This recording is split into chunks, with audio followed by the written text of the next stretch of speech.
ఒకసారి ఒక దేశానికి, రష్యా దేశం నుండి కొంతమంది సైంటిస్టులు వెళ్ళారు.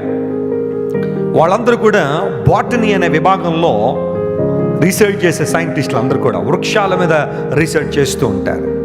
సరే, వాళ్ళు అలా రష్యా దేశంలో ఆయా ప్రాంతాల్లో తిరుగుతుంటే ఒక క్లిఫ్ కనబడింది. అంటే ఒక కొండ, నిటారుగా ఉన్న కొండ ఒకటి కనబడింది. అక్కడికి వచ్చారు. కరెక్ట్గా ఇప్పుడు నేను స్టేజ్ మీద ఎలాగైతే నిలబడ్డానో ఆ క్రిందంతా పెద్ద లోయ ఉంటుంది. కొండ కరెక్ట్గా ఎవరో కట్ చేసినట్టుగా అలాగే ఉంటుంది.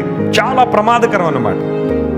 ఎంతో అనుభవం ఉన్నవాళ్ళు కానీ, లేకపోతే ఆ విధానంలో ట్రైన్ అయ్యేవాళ్ళు కానీ తప్ప ఆ కొండ కిందకి దిగలేరు. ఒకవేళ జారి పడ్డారంటే కింద పడిపోతారు. అలాంటి క్లిఫ్ ఒకటి కనబడితే వీళ్ళు దాని ఓరం నడుచుకుంటూ వస్తుంటే దూరంగా, అంటే ఆ క్లిఫ్కి కొన్ని అడుగుల దూరంలో ఒక మొక్క ఆ రాతిలోంచి మొలిచింది. వాళ్ళు అనుకున్నారు, ఇదేదో చాలా ప్రత్యేకమైన జాతికి సంబంధించిన మొక్క, దీని మీద మనం రీసెర్చ్ చేయాలి. తమ్ముడు నువ్వు వెళ్ళి తీసుకురారా అన్నాడు. నేను పడిపోతే ఎవడ రెస్పాన్సిబిలిటీ, నేను వెళ్ళండి. అలా 10 మంది ఉన్నారు కానీ ఎవడో వెళ్ళట్లేదు ఆ మొక్క తీసుకురావడానికి. అందరూ భయపడుతున్నారు. ఎందుకోసం? ఆ మొక్క మీద ఏదో రీసెర్చ్ తర్వాత వేసాం, కానీ మేము పడ్డామంటే మా పిల్లలు ఏమైపోతారు, అనాథలు అయిపోతారు, మా వల్ల కాదని చెప్పి అందరూ తర్జన భర్జన పడుతున్నారు. ఎవరు తెస్తారా అని. ఈ లోపల కుర్ర నడిచి వస్తున్నాడు. అలా వాడిని పిలిచారు, రే బాబు అక్కడ మొక్క ఉంది, మేము పట్టుకుంటాం, అందరం ఒక తాడు ఉంది మా దగ్గర, నువ్వు ఆ తాడు కొనబట్టుకో, మేమందరం పైన ఇక్కడ పట్టుకుంటాం, నువ్వు వెళ్ళి ఆ మొక్కను తీసుకురా అన్న. నేను తేను అన్నాడు.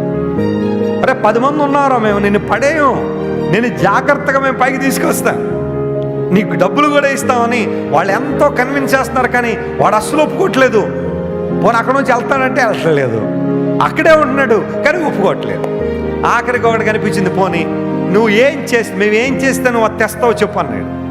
ఏమిలా, అవి అక్కడే మా డాడీ ఉన్నాడు, ఆ మూల అవి అక్కడ పని చేసుకున్నాడు, మా డాడీ వచ్చి కనుక తాడు పట్టుకుంటే నేను తీసుకొస్తానన్నాడు.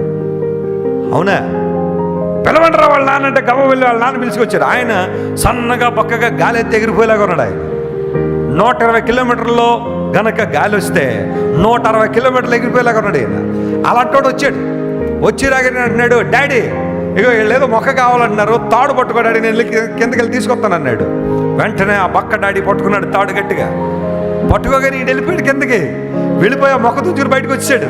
చాలా ధైర్యంతో ఉన్నాడు. వీళ్ళకి ఏం అర్థం కావట్లా, అసలు మా పర్సనాలిటీలు ఎలాగున్నాయి, మా స్థితిగతులు ఎలా ఉన్నాయి, 10 మంది పట్టుకుంటారు అన్న కూడా వెళ్ళనోడు వాళ్ళ డాడీ పట్టుకుంటే వెళ్ళిపోయాడు ఏంట్రా అని చెప్పి దగ్గర పిలిచాడు. ఏంట్రా నీ డాడీ చూడ్డానికి చాలా బక్కగా ఉన్నాడు, బలహీనంగా ఉన్నాడు, అతడు తాడు వెళ్ళిపోయావంటే నాకు మీ ఎవరి మీద లేని కాన్ఫిడెన్స్ మా డాడీ మీద ఉందన్నాడు. దేవుడు నా మనస్తోత్రం కలనగాక.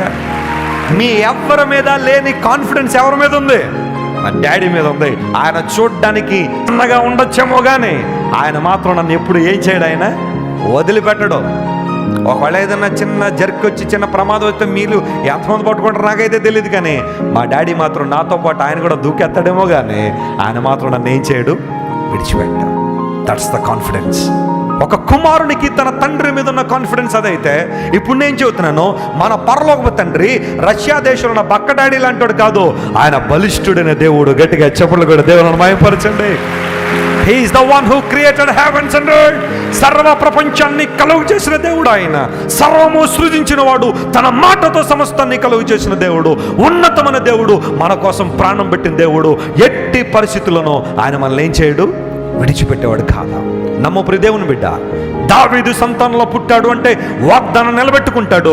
రెండవది, మృత్యుంజయుడు అనగా అపారమైన శక్తి సంపన్నత కలిగిన వాడు. అలాంటి దేవుణ్ణి జ్ఞాపకం చేసుకోగలిగితే, అలాంటి దేవుణ్ణి స్మరించుకోగలిగితే నీ జీవితంలో ప్రతి కష్టము, ప్రతి ఇబ్బంది, ప్రతి వేదన, ప్రతి దుఃఖము, ప్రతి ఆందోళన, ఓటమి, వైఫల్యం నుండి దేవుడు ఈ ఉదయకాలం నుండి పైకి లేవనెత్తగలడు. ఇంకెంతకాలం దేవుణ్ణి మర్చిపోతా? కన్యక తన ఆభరణాలు మర్చిన, పెండ్లి కుమార్తె తన వడ్డానను మర్చిన, కానీ నా ప్రజలు లెక్కలేనని దినములు నన్ను మర్చిపోయారు. దేవుడు మర్చిపోవడం ద్వారా ఆయనకి ఏదో నష్టం వస్తుందని కాదు దేవుడు బాధపడుతుంది. ఆయన మర్చిపోయి నష్టపోతుంది నువ్వే, నేనే. అందరూ కూడా దేవుడు అంటున్నాడు, కమ్ బ్యాక్ టు మీ. నా సువార్త ప్రకారం దావీదు సంతానంలో పుట్టి మరణాన్ని జయించి తిరిగి లేచిన యేసయ్యని జ్ఞాపకం చేసుకోండి. ఎప్పుడు ఆయన మన మధ్యలో, మన ఆలోచనలు, మన తలంపులో ఎప్పుడు మన ప్రభు ఉంటే మన ఉన్నతమైన స్థితిని నడిపిస్తాడు.